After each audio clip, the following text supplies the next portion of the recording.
भगवान ने कुत्ते को बनाया और कहा, पूरे दिन अपने घर के दरवाजे के पास बैठो और जो भी आए या गुजरे उस पर भौंकना। इसके लिए मैं तुम्हें 20 वर्ष की आयु दूंगा। कुत्ते ने कहा, यह बहुत लंबा समय है भौंकने के लिए, मुझे केवल 10 साल ही दीजिए और बाकी 10 मैं आपको वापस करता हूं। भगवान मान गए। फिर भगवान ने बंदर को बनाया और कहा, तुम करतब करो और लोगों को हंसाओ, इसके लिए मैं तुम्हें 20 वर्ष की आयु दूंगा। बंदर ने कहा, 20 वर्षों तक करतब करना, क्या मैं 10 वर्ष वापस कर दूं जैसे कुत्ते ने किए? भगवान मान गए।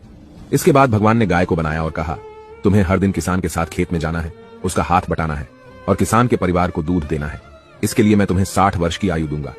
गाय ने कहा, 60 वर्षों के लिए यह कठिन जीवन है, मुझे 20 वर्ष ही दीजिए और बाकी 40 मैं आपको वापस करती हूं। और भगवान फिर मान गए। फिर भगवान ने मनुष्य को बनाया और कहा, खाओ, सो, खेलो, शादी करो और अपने जीवन का आनंद लो, इसके लिए मैं तुम्हें 20 वर्ष की आयु दूंगा। लेकिन मनुष्य ने कहा, केवल 20 वर्ष? क्या आप मुझे कुत्ते द्वारा 10, गाय द्वारा 40 और बंदर द्वारा लौटाए गए 10 साल और नहीं दे सकते? भगवान मान गए और कहा, ठीक है, मैं तुम्हें 80 वर्ष की आयु देता हूं।